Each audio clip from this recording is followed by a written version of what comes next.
Thank you. Thank you, Anna. Thank you, everybody. God bless each and every one of you. Thank you for coming this evening. And this is our second meeting of an 8-part series called Expanding God's Consciousness. So let me start off by saying I'm an alcoholic, a member of a group called Agape. That's from Hamilton, Ontario, Canada. And my name is John. Let me just share what a joy it is to be with you this evening. It really is. I'm just excited to be with you. I look forward and I'm excited to see how the Spirit will move us tonight.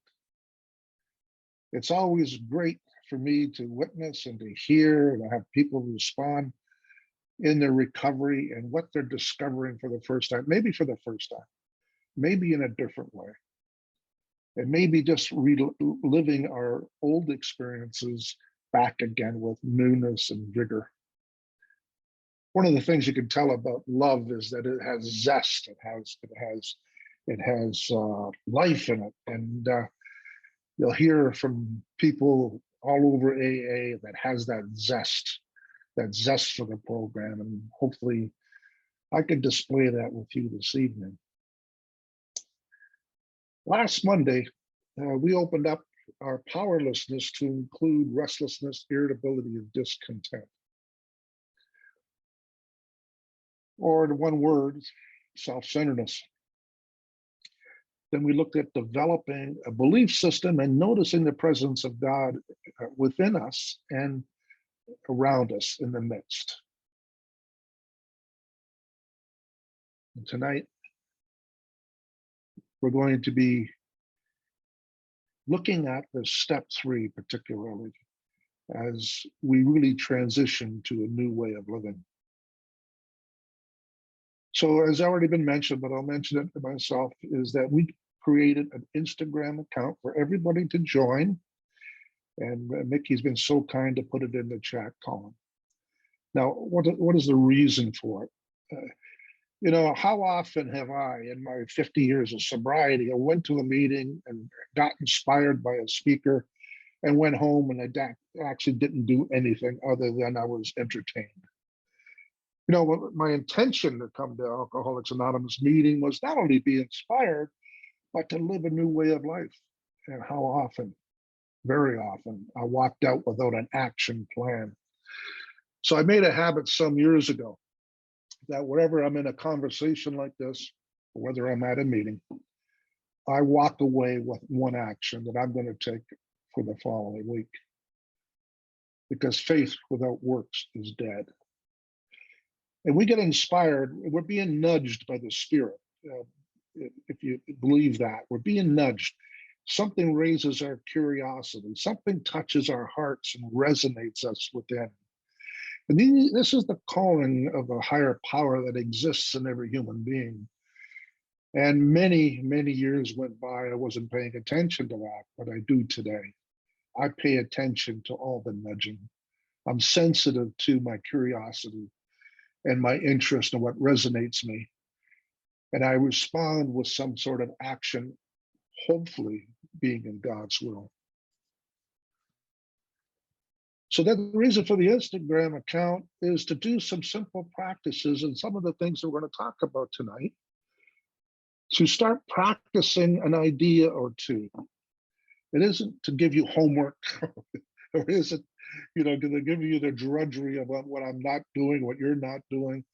It is to call and to remind us, a notice, if you like, that the intention of coming this evening was to have your lives changed in some way. And I could do my small part in that by posting 1 or 2 small exercises to practice, to put on. You may have your own practice, that's great. You may modify your practice, that's wonderful. But it's there to remind us of the journey that we're taking and the spiritual journey of God and expanding God's consciousness.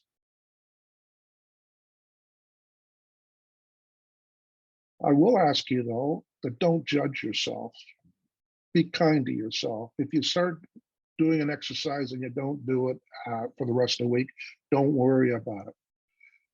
It is nothing here we want to condemn yourself with or judge yourself. Be kind with yourself. Put on a loose garment and celebrate whether you did it once or whether you simply just joined and never went back to the account. Celebrate your intention. Be glad for what you've done. And then this will grow in you so that you become perhaps more attentive to this nudging to be in action. See, we're called in step 12 to practice principles in all our affairs, not once in a while, not just in AA, but in all our affairs.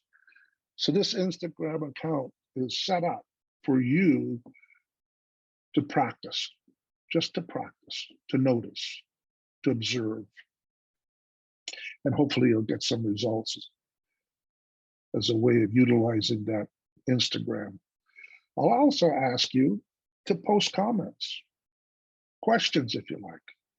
Share yourself a little bit, what you're getting out of this and what you're not getting out of it. I read every one of them. And I'm delighted to tell you that I've had several wonderful phone calls this week with people who were on last week's workshop meeting. And I listened to the questions and I responded to them. And I tell you, what a delight it is to be with you and to see how you're confronting yourself and are willing to be open-minded enough to try new ideas. This makes me want to become a better man, and I thank you for that. I really do. So tonight, to get things started, I'd like to have two people with a laser share. Well, what I mean by laser share is that you get right to the point. And the share is about, as a result of last week and maybe practicing something, what is it you practiced? What obstacles stood in your way? And if you persisted, what benefit did you get? So we'll have two people, about a minute and a half each, and someone like to call on them? If you can please raise your hands electronically.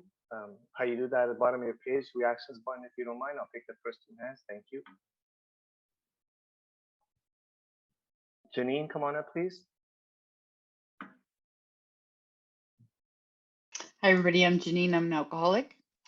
And thanks, everybody, for coming. I just wanted to say one of the practices was the one of where I was still controlling my life.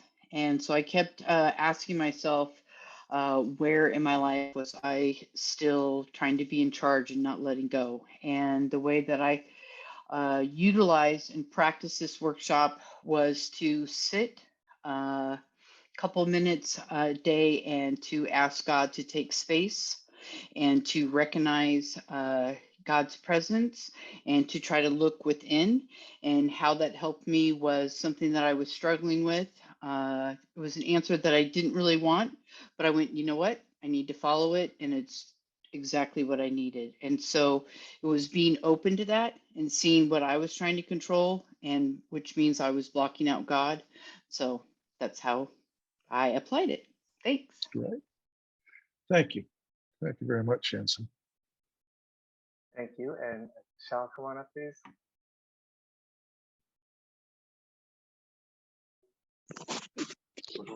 Hi, Shell, alcoholic.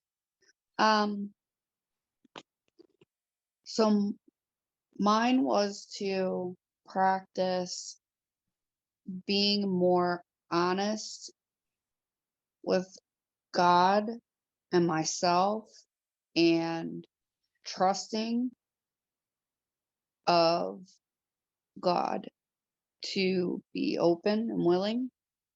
And because I find when I block God, I cannot pause and be in the moment.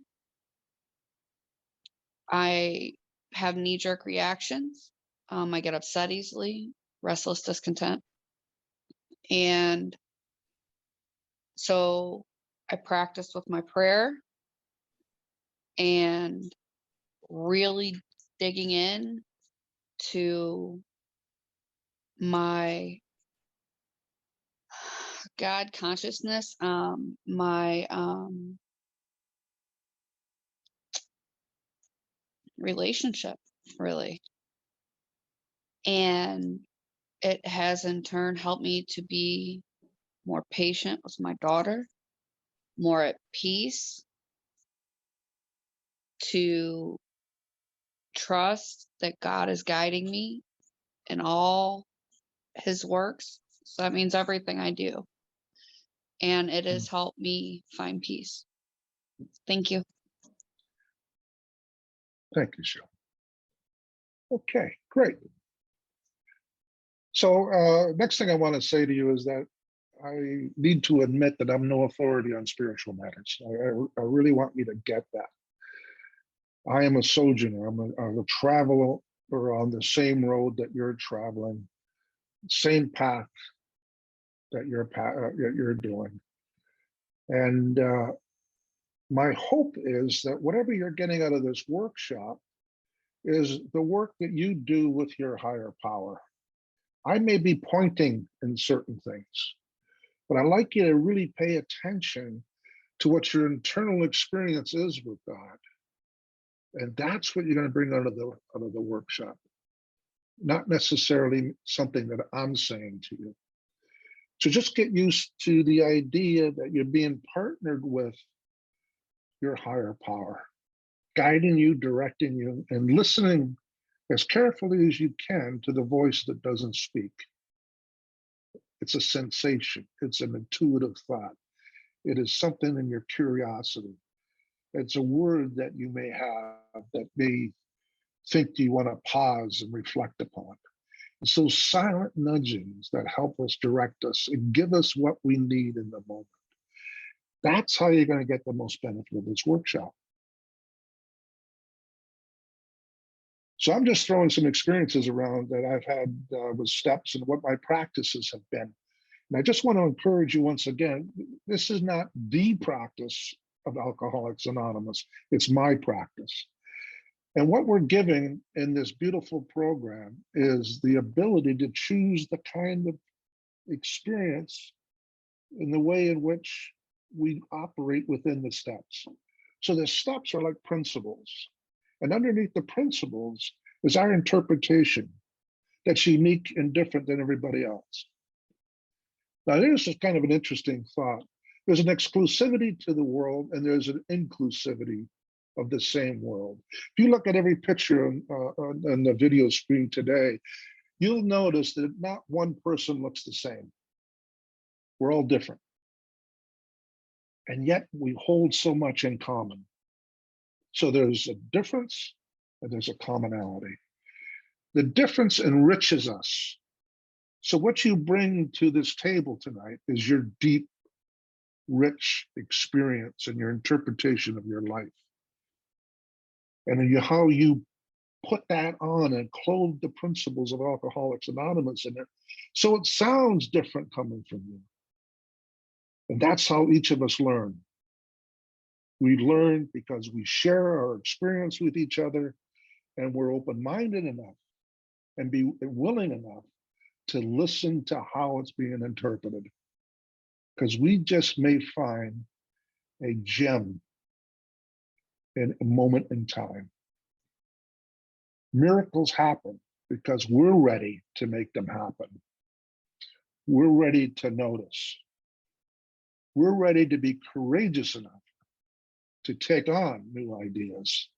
And even though they're uncomfortable, and maybe we don't even know what it even looks like, that we're willing to try something new.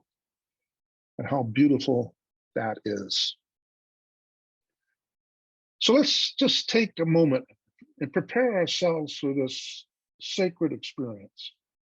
The sacred experience is how we are going to discover together really what it means to participate in step 3.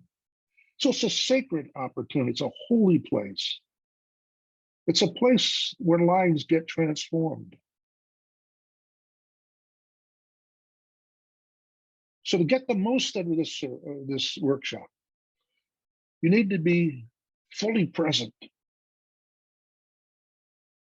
So try to eliminate all distractions. Don't pick up the text and phone, or don't look at your Google and search. Try to be attentive, be present, be engaged, not because I'm engaging, but because you are engaging. Get ready to a fantastic experience. See, this determines the quality of the experience, is that we're willing and we're ready. So I'm not saying that to be bossy, friends, or to control the situation. I want you to walk away with something so beautiful and wonderful that you can write me and say, John, this was an experience I must share with you. And I know we live in a day at a time, but I'd like you to think about 5 years from now, looking back at this workshop tonight. I'd like you to think, that experience for me changed the way in which I live my life today. That experience way back then. See, it's not about me doing it for you. It's about you doing it for yourselves. And what I want to do, if it's at all possible, is open that experience up for you to step in and to really experience a deep relationship in that spiritual landscape. That you stand there with awe and wonder and experience the depth, the width, the height of the love of God.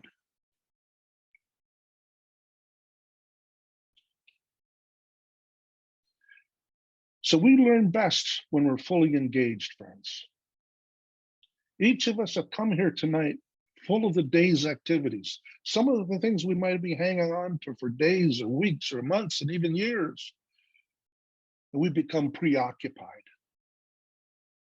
Now, I often think about the brain as being a place that has space. There's only so much space in the brain. And when I'm full of all preoccupation, full of my judgments, my conclusions, my bias, and all the preoccupation that went on today, I have little room to learn. And Anna started off prayerfully and beautifully prayed the set aside prayer. But I'm going to tell you what happens to human beings. Sometimes we sit and stare. We don't participate because someone else is doing something, and we get lost in our thoughts. And although the prayer intent is to let go all the preoccupation, you may have missed it. So I'm going to ask you now in your imagination to let go of everything. All the preoccupation, all your biases and judgment, all your conclusions. Maybe you're angry, you're worried, and you're fearful tonight.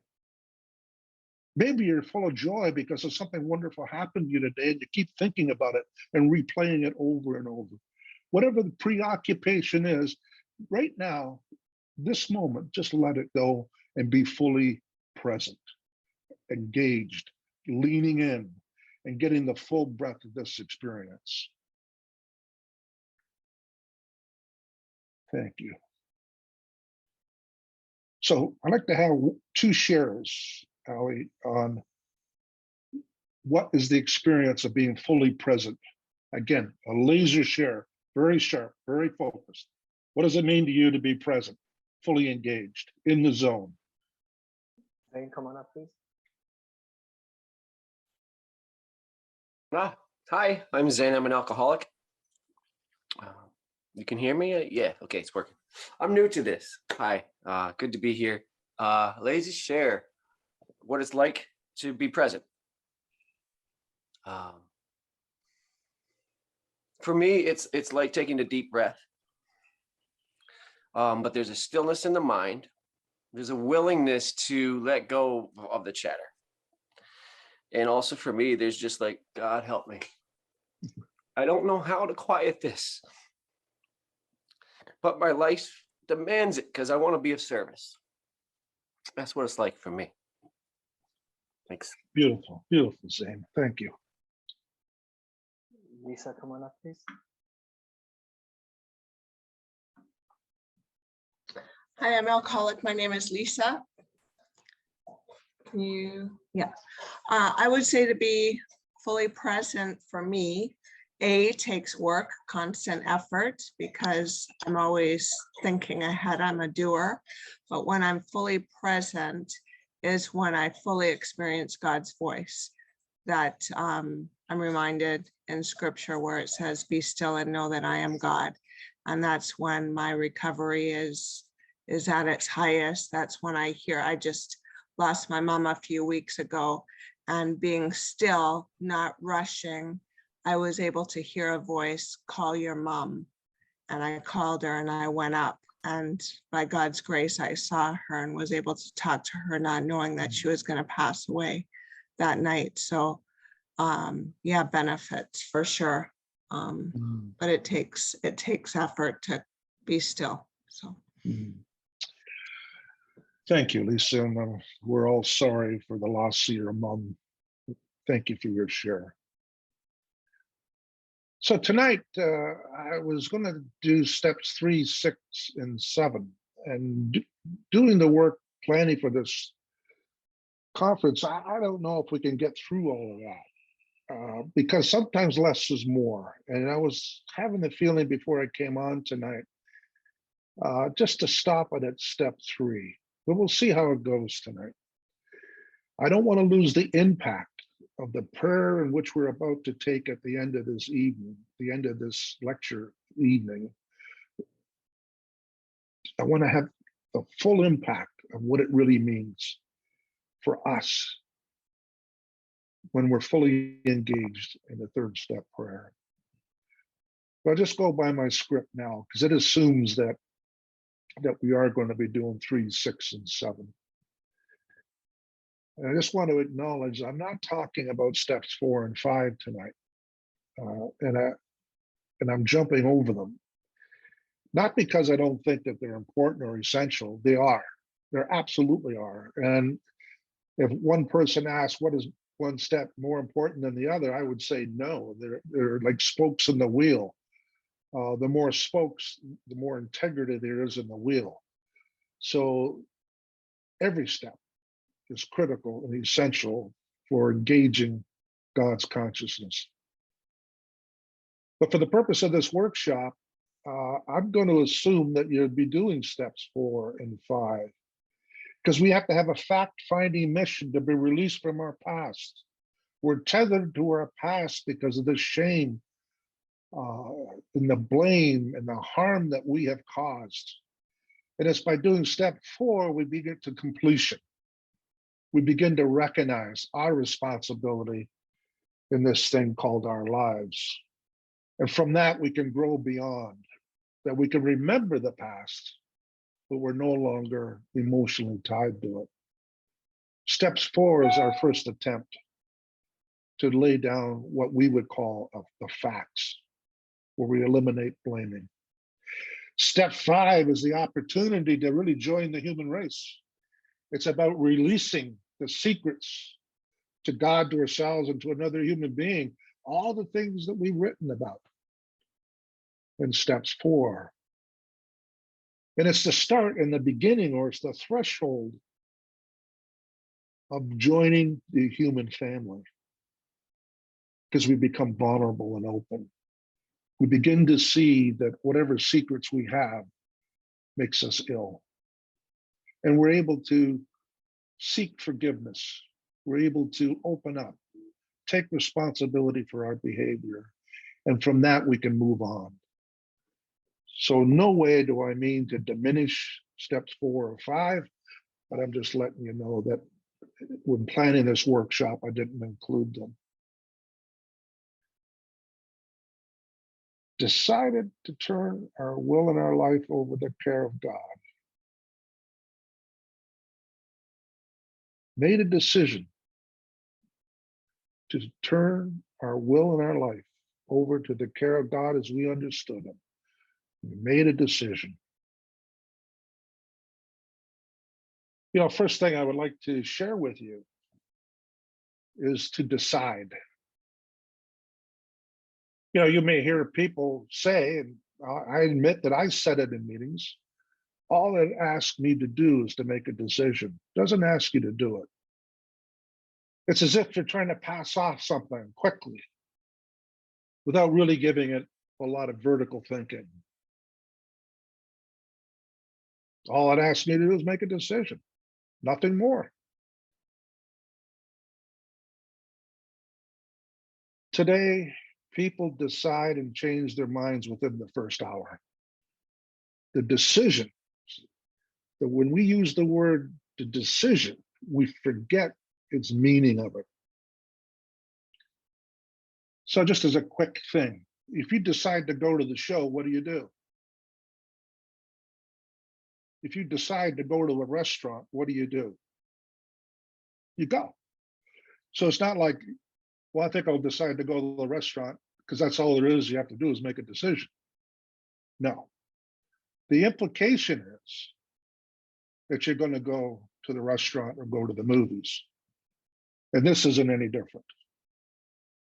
You see, deciding needs to be brought back to its original meaning, particularly in this step, friends. The word decide comes from a family of words. The CIDE family, side family. Words like pesticide, homicide, suicide. It's the side family of words. And what's the meaning of it is to kill off any other options. So taking that responsibility on to make a decision, what I'm doing is killing off any other way of living my life. Now, I'd like to make something clear here. It doesn't mean you'll never take your will and your life back. That doesn't mean that. But what it means is when you make a decision to give your will and your life over the care of God, that becomes the default. And whenever we find ourselves taking our will back, and you will, all there is left to do is to give it back to God. But the default is no longer, I'm going to take care of my will in my life. That's not the default anymore when I'm doing step 3. I made a decision to kill off that option so it never becomes a default again.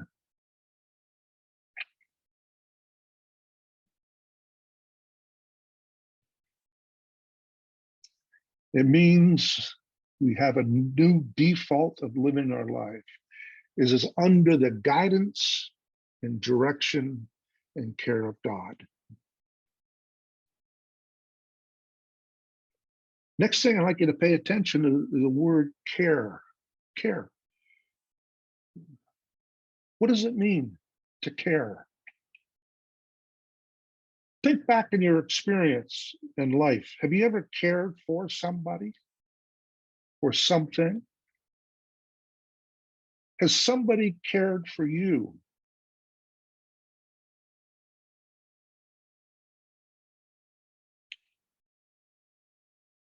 Just think about that experience for the moment and just reflect on it. What is it like to care? Who would like to do, again, a laser share? Be sharp, be to the point of either giving or receiving care. Is anybody like to share their experience about that? Jane, come on up, please. My name is Jane, and I'm an alcoholic, and I work in the school system, and I care for children every day. And so I entertain them, and I love them, and I look out for them, and I make sure that they're not doing what they're not supposed to do. And I hug them when they're crying, and I detour them when they're going to get themselves in trouble, and I intervene on their behalf, and I do a whole bunch of stuff for other people's children. So I feel like I care for them. Beautiful, Jane, beautiful. One more? Juanita, come on up, please. Thank you, Bonita, alcoholic. For me, care is no boundaries. That's laser sharp. Great. Excellent. So tell me, friends, what virtue needs to be present for care to exist? What needs to be present for true care to exist? And Jane actually said the word. Love. Love is always present when care exists. Now, you may be looking after someone, and it's an obligation. That's not caring. The intent of the word caring is to have love exist in the caring. So when we turn our will and our life over to the care of God, what we're expecting and what we're confident in, that it's a loving God.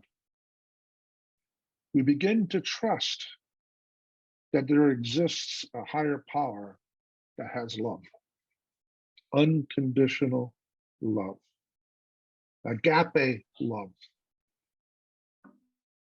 That love exists in that relationship.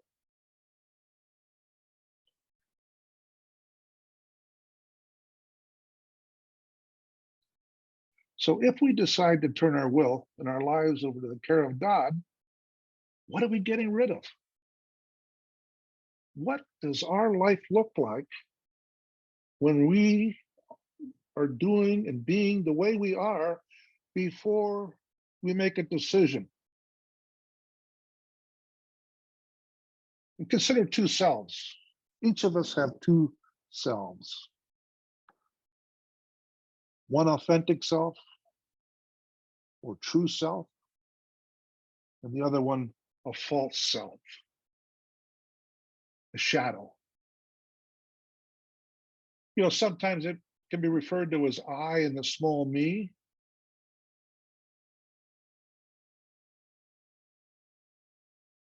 And also the false self can be called ego. You know, how is it possible that we have two states in a being that lives in one body? So let's examine this for a moment. If you have a piece of paper and a pen, now's the time to bring it out. Draw a vertical line down the middle of your paper. And on the left side of the column titled TS, True Self. And on the right side of the page is titled FS, False Self. So let's begin to understand what we are giving up when we make a decision. What is the false self? How can we define it in the shadow of self? What is it? So this kind of false self is affected by external temporal things. When I mean temporal, I mean it doesn't last. Like power, prestige, recognition. You know, it's the kind of feeling you get when you think a new clothes might help you feel better, or a new car, or a bigger house, or a better job. And you go and purchase those things and only to find, oh, it was pleasurable for a moment or two. Then all of a sudden you remember you got to make the payments, which is painful. It doesn't seem to satisfy your being for very long. So it's very heavily invested in material worth. It's always chasing the next bright and shiny object. It looks to be validated by others. We need approval. We're worried and concerned about how we appear to other people. And we filter what we say and how we relate because we want them to feel or think highly of us. So in a way, we're hiding. We have a social mask. We're not ready to reveal ourselves Because what we get our power from, or we think we're getting our power from, is all external. It's defined by the number of virtual followers you have on Instagram or other Facebooks and so on. Look at me, I have 1,000 followers. I'm important. It could be defined by the number of degrees that you have in the education, achievements. The false self always compares. Oh, I'm not as good as that person, or I'm better than that one. It criticizes, it gossips, seeks attention, blames, and wants pleasure. It's always looking for worth outside of itself. In a nutshell, it's restless, irritable, and discontent. Then after you go through the cycle of finding what makes you happy by external means, you always end up wanting. It just doesn't fit. There's something hollow and empty. And your inner voice is saying to you somehow, this doesn't work. So it's got to be a bigger car and a bigger house. It's got to be the grander vacation. You know, you trade in the clothes for Armani because people will think you're successful because you got the high-end clothes. And the results is always the same. This false self is chasing its tail like a dog chases its tail. It will never catch up. It always will leave you wanting and desiring more.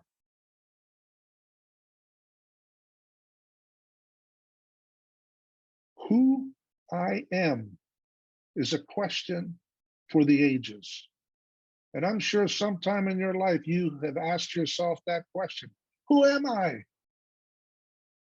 And the false self can't give you an answer because it doesn't know. Because all it's interested in is externals. So it can never satisfy yourself to answer the question, who am I? And as we say in Alcoholics Anonymous, there is a God-sized shaped hole in our soul. It continually filters the human experience through a selfish and self-centered filter. That's how the false self works. Always through that self-centered filter. What about me? Can't they see my value? How could you hurt me? It defends itself. It thinks it's being attacked all the time. So it defends itself. There's little pleasure in self-satisfaction, but it leaves just as quickly as it comes. So the pleasure we're seeking comes and goes so quickly. And we're left with this question, friends, and I don't know if you've ever experienced this or not. Is that all there is? The false self asks that. Is this all that there is? I thought I was to be happy, joyous, and have meaning and purpose in life, and all I have is this emptiness and a hollow spirit. Then you live a life of quiet desperation. A couple of shares about what I've just read and how you're viewing that. Is there two people with laser sharp shares? Nancy, come on up, please. Did you say me? Yes, ma'am. Hi, I'm Nancy. I'm an alcoholic. Hi, Nancy. I have a wonderful, wonderful friend, older lady who has dementia. And I work with her because it's so satisfying. I get a lot out of it. She was a therapist for many years, and she uses the word character defenses instead of character defects. So when you said what does the false self look like? That just popped in my mind as our defenses, because we're afraid that our authentic self, even if we know what it is not going to be accepted by other people. And she said she never had a client that she didn't love once she got past their character defenses. So I wanted to toss that in. Thank you. Beautiful, Nancy. Thank you for that. Thank you, Nancy. So if you don't have your video on, I'm not going to be calling on you. Giselle, come on up, please.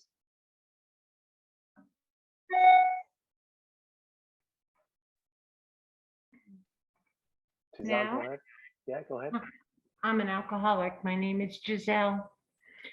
So Ooh, is that all there is? Yeah, that was my mantra for 20 years of sobriety when I lived in the bedevilments and didn't work the steps because I didn't think I needed to change, that I was perfect just the way I was. And thank God, after an 8-year hellish relapse, I'm back. Just celebrated 2 years last month, but it's, I'm all in now. I'm all in. And that's one of the reasons I'm here. And I've spoken to you before, John, and thank you so much for what you're doing. I lived on a false self my whole life.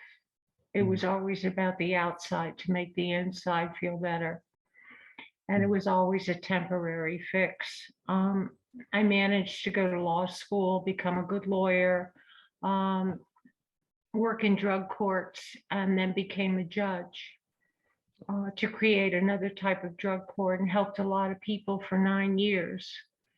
But because of this disease, I was caught slurring on the bench, not once, but twice, and blasted all over the news and the newspapers and everything. And I thought that I was nobody, because I completely lost my identity because I didn't know who I was anymore. And thank God I have found purpose in this program, and I'm one of the pack finally. Thanks. thank you, Giselle. Thank you. Okay. The last thing I'd like you to get about the false self, 2 things I'd like you to get. It's in the false self that our defects character are like yeast. They rise. You get what I'm saying? It's in the false self gives rise to our defects of character. And it's important to know that. The last thing I want to say about the false self, because I probably made everybody feel pretty poorly, wasn't my intention. But now your false self, your ego says, oh, I can fix this. And it's like asking a watch to fix a watch. The ego doesn't have the power to fix this because it's a false self. It's a shadow. It doesn't really exist. So the watch can't fix the watch. So the false self cannot fix the false self. Doesn't have the power. Yeah, we can all point to improvements. When we stop drinking, our lives do get better. There's no doubt about it. But what we're leaving behind is a banquet. The opportunity of a miraculous life that exists somewhere else, not in the false self. Now, I have to share with you that I spent a lot of time in my life trying to fix the false self by knowledge, reading more, doing more, being more purposeful. And there's nothing wrong with that kind of life, by the way. What the weakness of it is done by self. That's the weakness. And what I've found and what I can share with you and assert with you tonight is that my resources have limits. Oh, I could, before I was a person that was always late, and I can brag tonight that I'm always early. Oh, I can improve some places. But in the heart, in the depths of my being, I couldn't change the self-centeredness, friends. I just didn't have the power.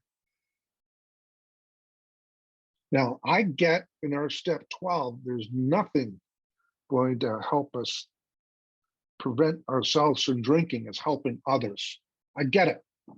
I understand it, and I believe in it. But if I'm doing it from the ego, the false self, I'm doing it out of obligation and responsibility. Where's the care? I was sharing with somebody this morning, actually. They're talking about sponsorship and they're concerned about, well, I don't have the answers. I said, it's not about having answers. There isn't. You know, it's about caring. That's what it's about. That if you sit and listen to another human being and you listen attentively with the desire to understand and to be kind to them, rather than trying to give them advice, they'll remember this experience. And I'll tell you something else. If you give them advice, they're going to forget about it by next week. But the caring, the love that exists when you reach out with somebody because of a transformed heart will always be remembered. Always be remembered. Before I got on the internet tonight, a fellow phoned me up, and I haven't talked to him in 15 years. 15 years I haven't talked to him. You know what he said to me? He said, John, you were one guy that changed my life. And you know what? I have no idea what I said to him. And I don't think he knew either. Well, he gave me an estimate. But one thing stuck in his mind, that I cared for him. I willed the best for him as him. See, this is what we're dealing with here, friends. You can stay in the false self, and you can show improvement, and you can make comparisons like, well, I'm better than I am today than when I was drinking. But you're going to be asking yourself, is that all there is?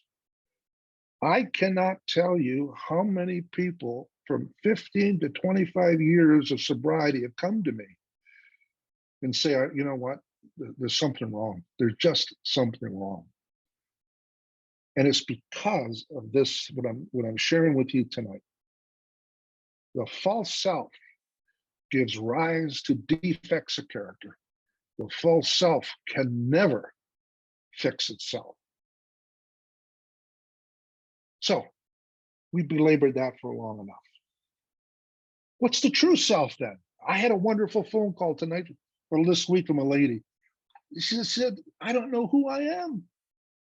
And I said, wonderful, wonderful. What an opportunity to learn. What is the true self? So first of all, let me just say this. Our existence isn't a mistake. It isn't a mistake. You see, we go back to step 2 when it talks about being restored. We're being restored in this program. So our existence is not a mistake. It's a gift from someone or something. And this someone or something keeps inviting us to a relationship, a love relationship.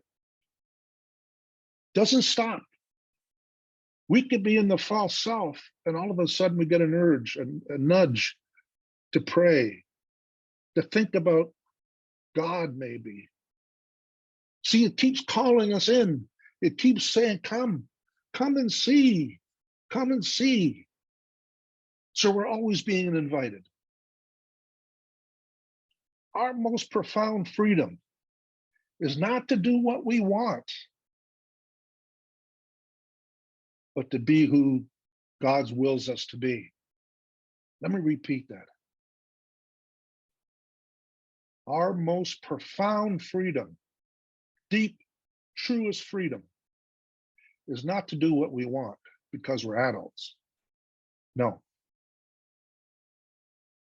But is to be who God wills us to be. See, there's a sinking going on.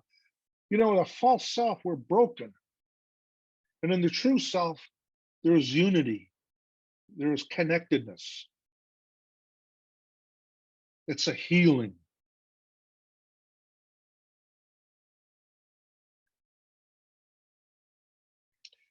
God wills us to be. He wills us to be. And the freedom comes on us as an infinite possibility for growth. An infinite possibility for growth. So what level are you going to settle for in life? Oh, I've been sober for 10 or 5 or 1 year, 2 years, 5 years, 10 years, 20 years, 30 years. Is that enough for you? Are you still get anxious and restless, irritable, and discontent? Do you still have kinds of arguments around self-centeredness and selfishness? Are you defending yourself? Is that okay to be like that for you? And it might be. I'm not here to judge you. What I'm here is to say there's an infinite possibility for growth by being in this love relationship with this higher power. Now, what do I mean? This is so important to me. Each of us has this word love, and we make it mean something. And for me, love was always kind of romantic kind of love that I saw on movies and heard in my music in the 60s and 70s and 80s. It was the love was all about feelings. And what does it mean? I got a better definition that I live by today. Love is willing the good for the other as the other, is willing the good. God's willing me into being, and what I'm doing with that willing into being, I am willing other people into being. So when I meet you, and before we started this program today, I'm looking at every picture. You know what I'm willing the best for you. I'm willing the best for you. When I answer your comments on Instagram, what I'm doing and behind you, and I'm not sharing with you about this, I'm willing the best for you. You're in my prayers. And what happens? I get transformed. You see, this is fascinating. This is absolutely fascinating. I become who you think I am. So if I am being willed for good by God, by this higher power, and I'm willing the good for you, I become good.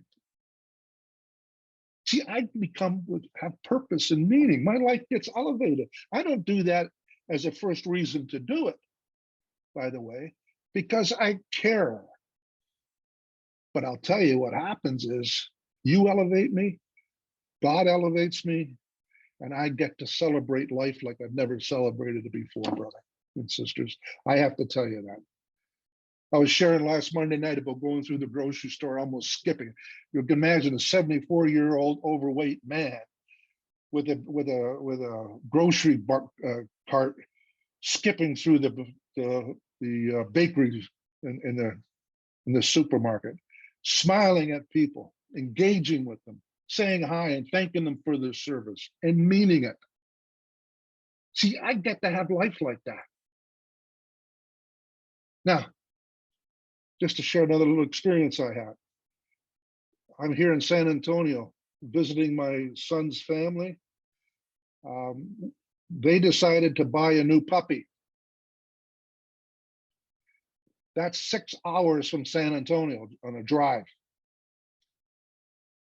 So we go in the car and they have 2 kids, one 12, one 11. You might know what that's like. When you're driving there that many hours, the kids get a little rambunctious and so on, a little discussion going on, what have you. I'm sitting there very satisfied because I'm willing the best for each of them as they are. I was sitting quietly. We went to stay at a hotel last night and Saturday night, and Sunday morning we picked up a puppy. A puppy, God's creation. And we went to the breeders, and the little puppy was outside in a little cage. I'm watching very closely my son's family. What I witnessed was a miracle. Immediately, all the defenses went down, all the arguments that they had in their travel to get there. And you can see that each of the four of them was struck with love. They fell in love immediately for this little furry animal that's so darn cute. I may even show you a picture of him so you get the experience of falling in love with something insignificant as a puppy. Because this is what we're called to do, friends. We're called to fall in love with this power. And then you start believing it. All the defenses go away. All the anxiety and upset gets removed because you begin to trust this is not a mistake. Life is not a mistake. Life is not happening to you, it's just happening. And that we have the tools to overcome what has to be overcome, to confront what has to be confronted, to love something into being. I love when people share, by the way. I'm getting off topic, I apologize. When somebody starts to share by saying, the people in Alcoholics Anonymous loved me before I knew how to love myself. That's what we do. We care, we love. Willing the good for the other as the other. So they're immediately, I'm almost in tears, witnessing this little experience. Seeing my grandchildren, my granddaughter's eyes, holding and hugging them, kissing a puppy, licking them. Beautiful experience. And all it was an everyday thing that maybe some people wouldn't even bother to notice. And I just witnessed a miracle. I just witnessed God's love being transformed into a puppy and the puppy's love coming back to the people. It's an experience you don't want to miss. So let me get back on track. Forgive me for getting off topic. So our most profound freedom is not to do what we want, but to do what God wills us to be. And freedom comes upon us as an infinite possibility for growth, friends. Hidden in and clothed with God's grace. God wills us to be free, free of all false self attachments. See, that's what hurts us, is this attachments we have to the false self.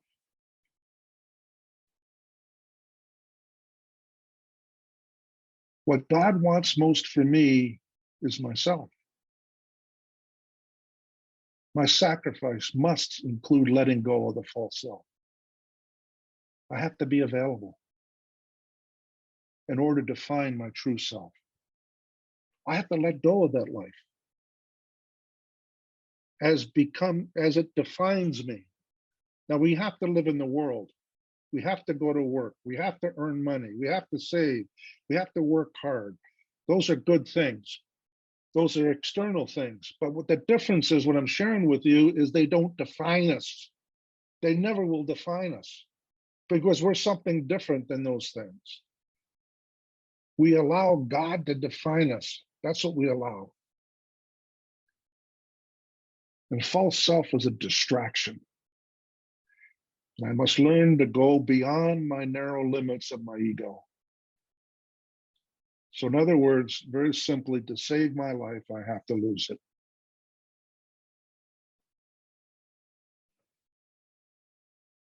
For God to be is to give being. For man to be is to receive being. That's where the power comes from. The power that Wilson, I believe, was talking about is that we receive being from this higher power, this God, whoever your God is for you. And our true self is receiving being. Our false self is broken.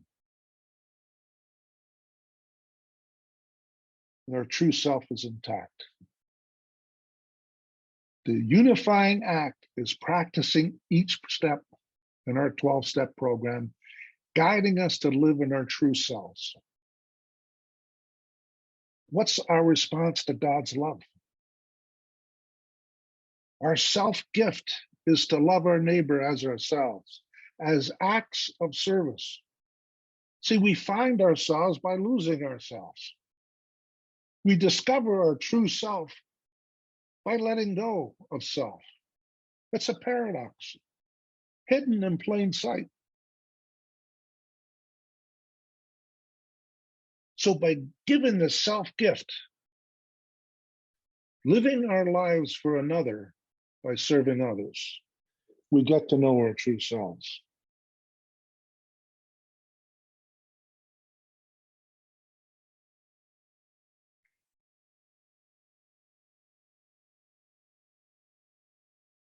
So when we give our will and our lives over to the care of God, we become, in the truest sense of the word, our best selves.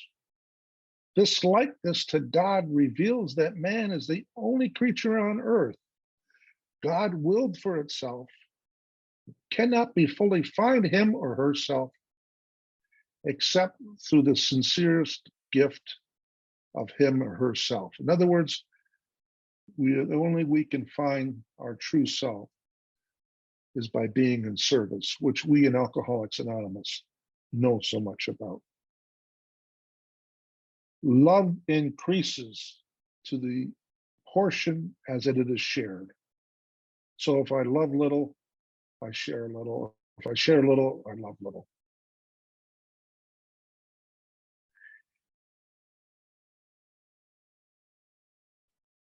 Okay, I'm running. I knew I wouldn't have enough time to do all of this, friends.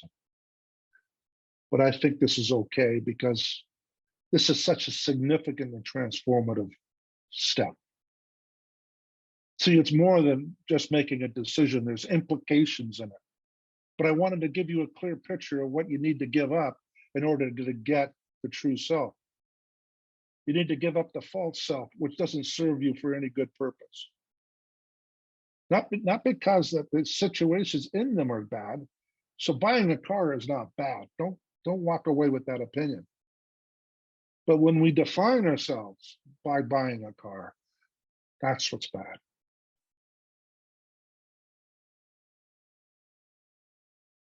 So what happens when we decide to turn away from our false self, stand in the threshold of surrender in step 3?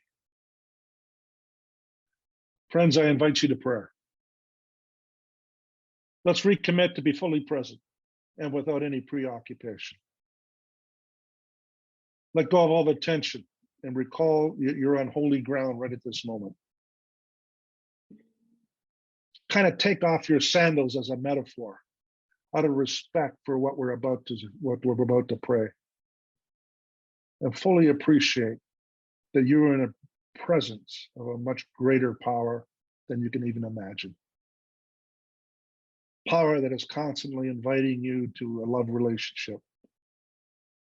This is not about knowing, it's about caring. And I would like you to savor every word and imagine you receiving precisely what God has prepared for you today. And experience the prayer and not just say the words. So as you get ready, just lift your hearts and minds up to God.